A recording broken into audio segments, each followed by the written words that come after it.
petits crochets. Je bois mon petit café de mardi matin. J'espère que vous allez bien. Je vous souhaite la bienvenue dans ce nouveau vlog. J'ai terminé mon gilet hier. Aujourd'hui, photo que vous connaissez. Après, là, juste après, cet après-midi, après déjeuner, je vais sélectionner les photos. Je vais les faire les petites retouches et le montage pour que ce soit prêt pour demain. Je voulais vous parler du blocage parce qu'on s'était arrêté dans le dernier vlog à est-ce que je vais bloquer ce gilet ou pas. Finalement, j'ai bloqué le gilet sous vos recommandations à l'eau claire, c'est-à-dire pas de produit à l'intérieur. J'ai mouillé chaque partie. De toute façon, je vous ai filmé un petit peu tout ça pour que vous voyez. Donc, j'ai mouillé, j'ai étendu sur mon tapis de blocage et j'ai attendu que ça sèche. De temps en temps, je mettais un coup de sèche-cheveux pour que ça sèche plus vite. Alors, le blocage, je vais pas vous mentir, c'est fastidieux. C'est vraiment pas mon truc. Je pourrais dire ça comme ça. Mais par contre, j'ai remarqué que, alors c'est mon premier blocage, je pense pas que tous les ouvrages doivent passer par cette étape-là, surtout en termes d'accessoires. Et puis, je pense que quand on travaille certains points comme des points pleins, je suis pas sûre que le blocage soit nécessaire. Je voulais l'essayer sur cet ouvrage bien spécifiquement parce que c'est un ouvrage que j'ai fait avec un crochet plus grand que ce qui n'était recommandé, et puis j'ai travaillé aussi des points ajourés, d'accord ? Donc là vous le voyez, hein, je pense pas que dans le dernier vlog, enfin je me souviens très bien, je sais pas si j'ai gardé les images, on voyait pas très bien le point, on voyait pas le point autant que l'on le voit là maintenant. J'ai fait le blocage parce que en fait je n'avais que 6 pelotes et je voulais absolument utiliser les 6 pelotes. D'ailleurs, conclusion, j'en ai utilisé moins de 6, on va dire 5,5. Et donc j'avais cette contrainte là. Je voulais un gilet, donc c'est pour ça que j'ai travaillé bien sûr un point ajouré avec un crochet plus grand. Je savais que ça allait se détendre. Le but c'était vraiment en fait, le but, c'était vraiment d'utiliser les 6 pelotes et pas une de plus, quoi. Sachant que je fais une taille XL, à peu près. LXL, je sais jamais en termes de taille. Surtout que je porte les vêtements larges, j'aime bien. Et puis, en fait, en faisant ça, j'ai remarqué qu'on gagne à peu près 3 cm de plus que si on ne bloque pas l'ouvrage. Il y a plusieurs façons de bloquer les ouvrages, bien évidemment, mais je voulais utiliser cette méthode-là parce que je l'avais jamais faite, et puis pour pouvoir ensuite vous en parler. Il y a aussi la méthode que j'utilise très très souvent, qui est le défroisseur à vapeur, pas directement sur l'ouvrage. Ça marche très très bien, le défroisseur. Et puis c'est plus rapide, hein, parce que là, devoir à chaque fois bloquer pièce par pièce, la mouiller, la faire sécher, enfin surtout quand on a un seul tapis de blocage, faut attendre que les pièces sèchent, enfin bref. C'est vraiment pas ce qu'il y a de plus sympa, j'ai envie de dire, mais il y a une réelle différence. Encore une fois, sur certains ouvrages, je pense, des points ajourés, par exemple, des petits tops d'été, je dirais, ou des pulls ou des gilets comme celui-ci, où on a une différence, vraiment une différence de taille avant-après. Voilà un petit peu ce que moi j'en pense après l'expérience de blocage. Je le conseille, oui, je le conseille, pas systématiquement, encore une fois, je pense que tous les ouvrages n'ont pas besoin d'être bloqués. Je pense par exemple, je vais prendre ma cape, par exemple. Celle-ci, c'est un ouvrage qui n'a pas vraiment besoin d'être bloqué, par exemple. Vous voyez, le point ajouré, on l'a sur le col. il s'est pas beaucoup détendu. Je lave pas non plus énormément mes affaires, les affaires que je fais au crochet, hein. J'y vais doucement avec le nettoyage. Mais voilà, typiquement ce genre d'ouvrage, pas besoin de le... Enfin moi je pense, hein, personnellement, pas besoin de le bloquer. Quoi d'autre? Celui-ci non plus. Celui-ci, je pense non plus que on n'a pas vraiment besoin de le bloquer. Vous voyez, on travaille vraiment des points très, très serrés, très fermés, des points pleins. C'est ce qu'on appelle des points pleins. Mais par contre, vraiment, sur ce système de points ajourés, je vous le conseille. Voilà. Voilà.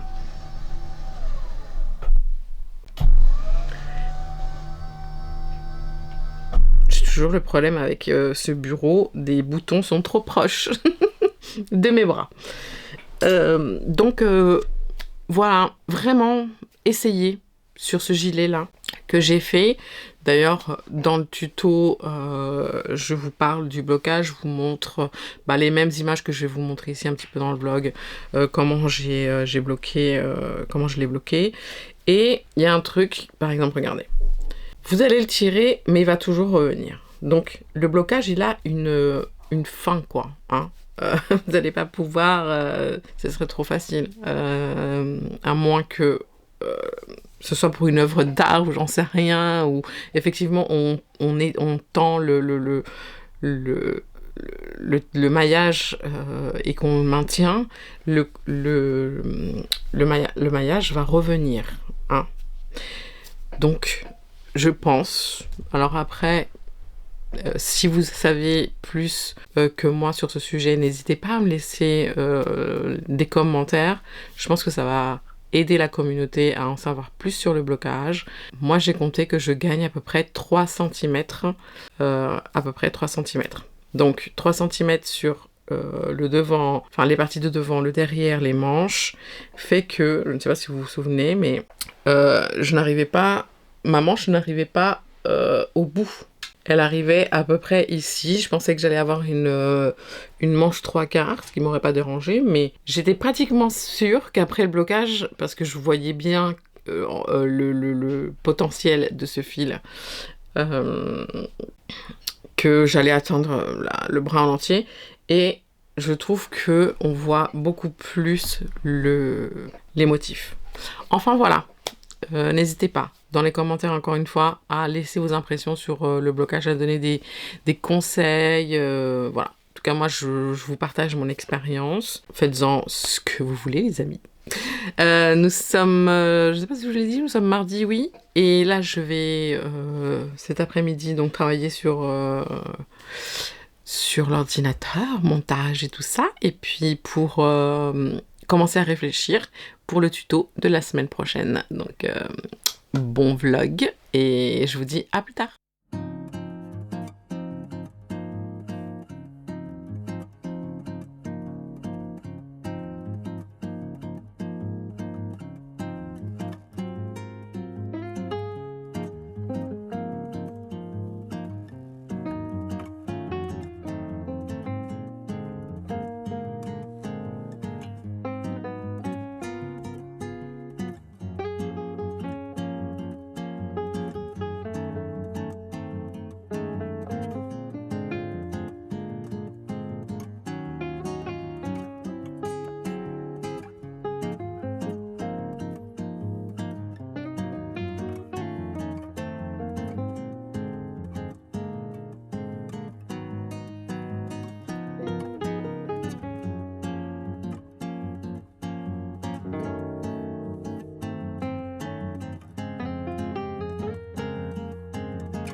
Un petit café de l'après-midi. Je viens de rentrer de Paris. Je suis partie voir un ami.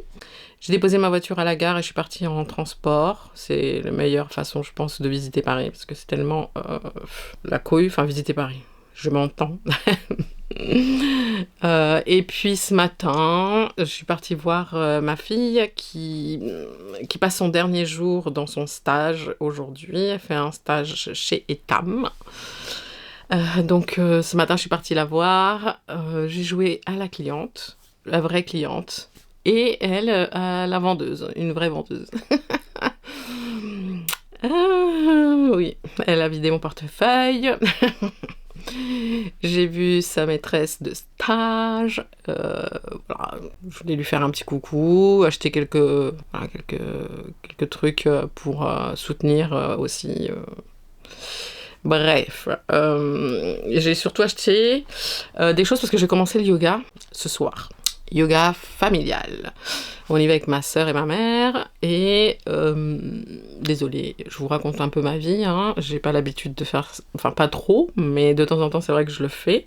En même temps, c'est un petit peu le principe des vlogs, mais moi j'aime pas trop me disperser. Mais en tout cas, juste pour parce que je suis très contente en fait de reprendre le yoga. J'en faisais quand j'habitais vers Lyon et avec le Covid, ça s'est arrêté. Et là, ma sœur a trouvé un centre. Moi, j'aime pas faire le sport en fait chez moi toute seule. Je trouve que c'est triste et j'ai besoin de motivation. Donc, le fait d'aller dans un endroit avec quelqu'un qui t'apprend et que tu partages en fait, vous voyez, je préfère ça vraiment. Donc du coup, comme je commencerai la moitié de l'année, très gentille la dame du centre, elle nous a proposé, parce qu'il y a d'autres activités, elle nous a proposé, vu qu'on peut pas payer, en fait on est obligé de payer l'année entière, de choisir une autre activité. J'aimerais bien essayer le Pilates. Je crois que c'est comme ça que ça se prononce.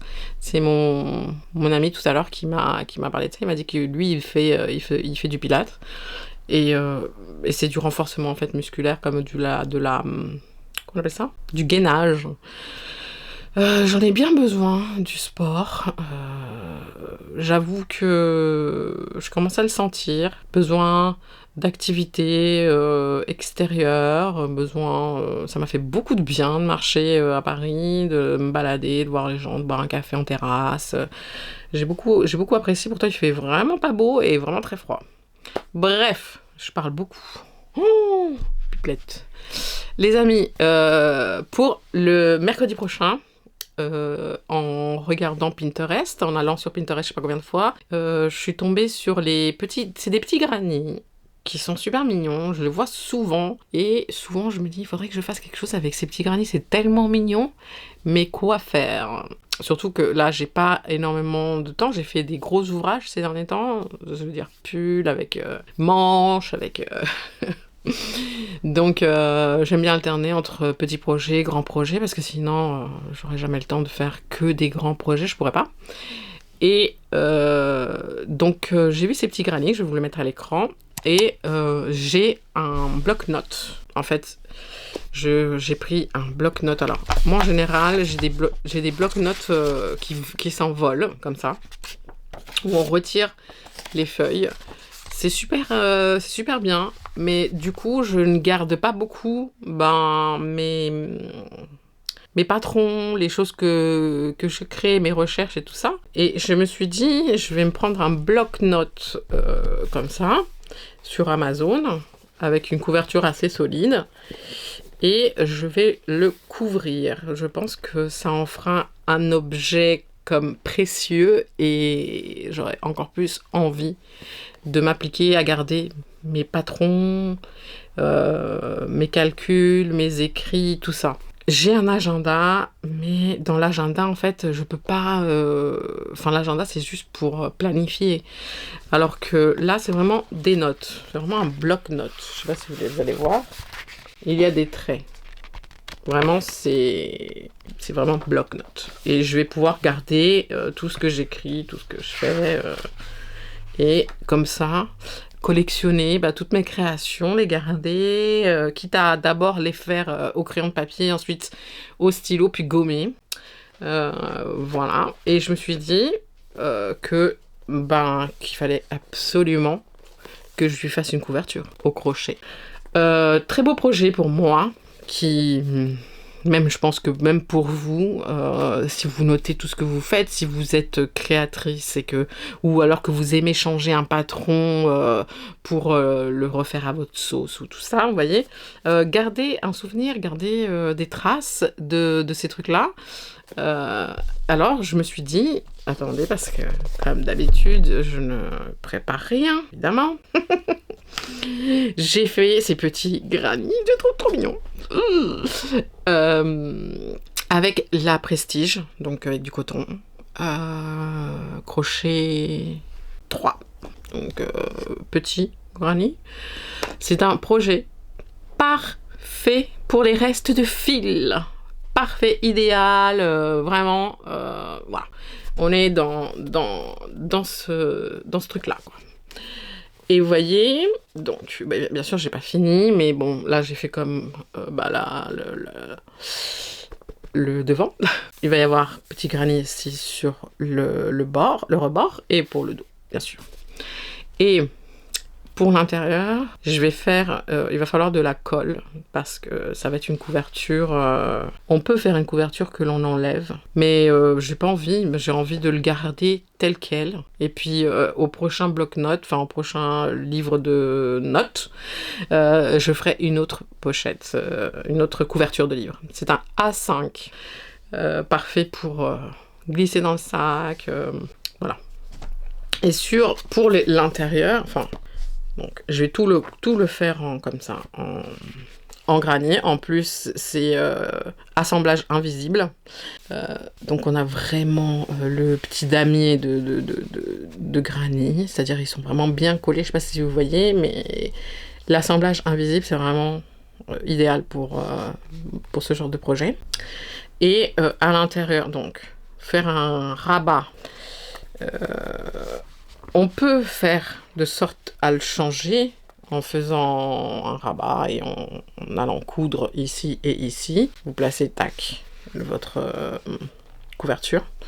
Mais j'ai pas envie, j'ai envie de le garder, donc moi je vais utiliser de la colle, mais même je vais faire un rabat de toute manière, parce qu'il faut faire des finitions quand même. Ça va être plus joli. Et voilà, je suis super contente de faire ce projet. J'ai choisi ces coloris qui font pas du tout printemps, mais j'aime bien. C'est plutôt automne. Mais je les trouve jolies, donc voilà. Faire un peu rétro. J'aime bien ce côté un peu rétro. Voilà les amis, j'espère que ce projet vous plaira. Ne vous inquiétez pas, si vous n'avez pas un bloc-notes A5, vous allez pouvoir... Enfin, ça va être... vous pouvez l'adapter à format A4 par exemple si vous avez envie, voilà. Même plus petit si vous avez des petits carnets, par exemple des petits carnets carrés ou des choses comme ça. Voilà, j'espère que ça vous plaira et moi je vais continuer, là je suis en train de faire les assemblages, j'ai encore quelques granits à faire et voilà, on se retrouve plus tard.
ça fait 1 heure que j'essaye de filmer. Si vous entendez du bruit, c'est mes voisins.